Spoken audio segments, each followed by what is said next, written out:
Assalamualaikum semua.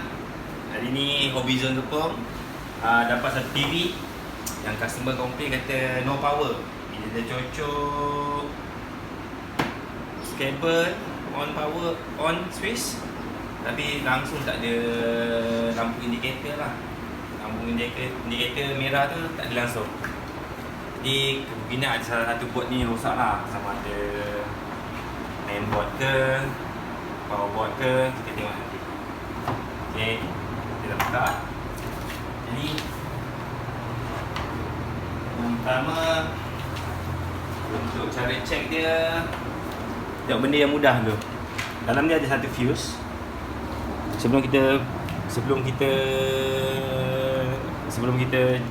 check, sebelum kita suspect buat mana yang rosak, kita check yang basic tu. Kita check, tengok fuse dia putus ke tak.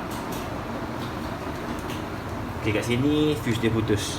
Okay, makna ada masalah lah kat board ni kalau menyebabkan fuse ni putus. Bukan fuse saja boleh putus, semata-mata dia mesti ada penyebab dia. Okay, kita akan check secara fizikal dulu lah. Kita tengok apa yang biasa powerboard ni. Kita tengok jika ada benda yang meletup ke, ada benda pecah ke. Okay, jap.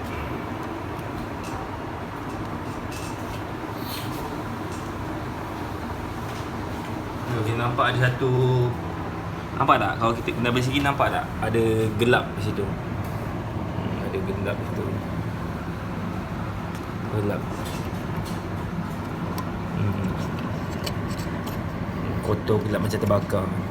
Tapi bila kita check dekat-dekat, dia tak terbakar. Dia cuma dah putus saja. Dah putus. Okey. Dan sebelah dia kita tengok ada yang terbakar, ada yang pecah. Kita tengok sini. Okey, ada pecah. Satu pecah, satu putus. Mungkin yang putus tu disebabkan letupan daripada yang pertama ni. Jadi yang kedua ni boleh putus.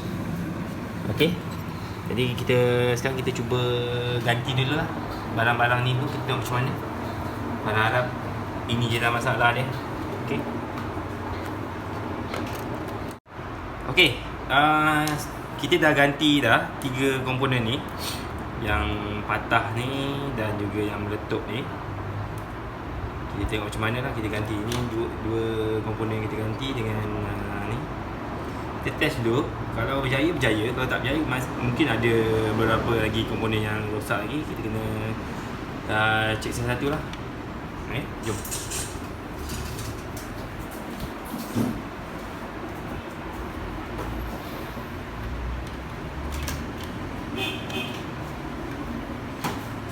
Pastikan semua skru dipasang lah. Untuk ground. Sebelum kita test, kita pasang dulu.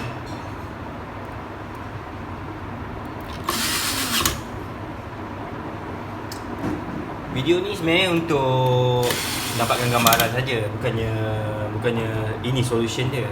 Tak semestinya apa yang kita tengok ni solution dia. Kadang solution dia lebih banyak daripada yang dua ni. Jadi kemungkinan besar ada ini juga rosak. Jadi ini kita percubaan pertama kita. Sebelum kita tengok apa sama ada boleh ke tak dengan menukar 2-3 barang ni, boleh ke tak.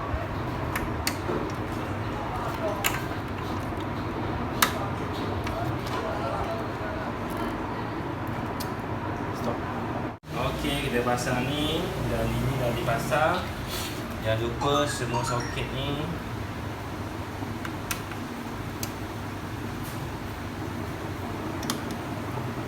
ini percubaan pertama kita.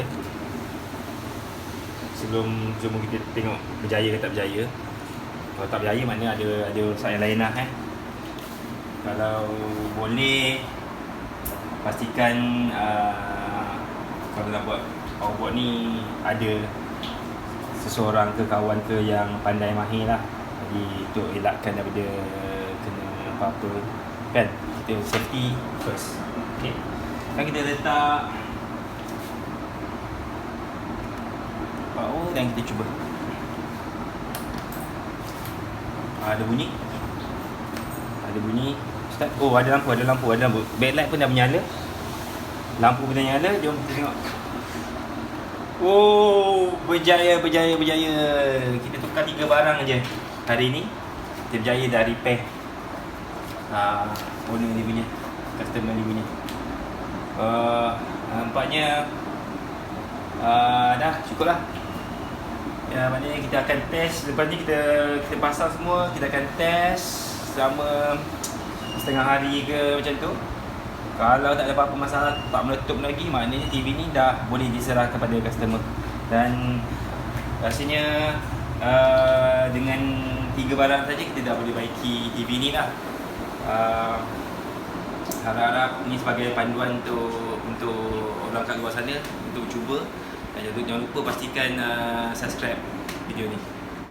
Okey, yang kita pasang DVD untuk test sama ada TV ni berfungsi ke tak.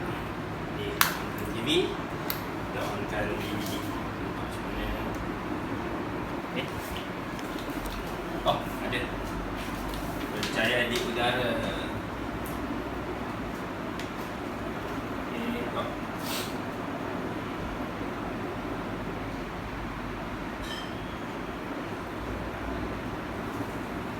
Okay, DVD kita dah kira dah jalan. Kita bagi running tu dalam setengah hari ke apa. Nanti foto-foto running kita bersihkan sebelum kita pulang ke customer lah.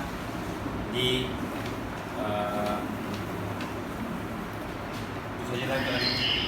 Disney Interactive presents Disney's Activity Center.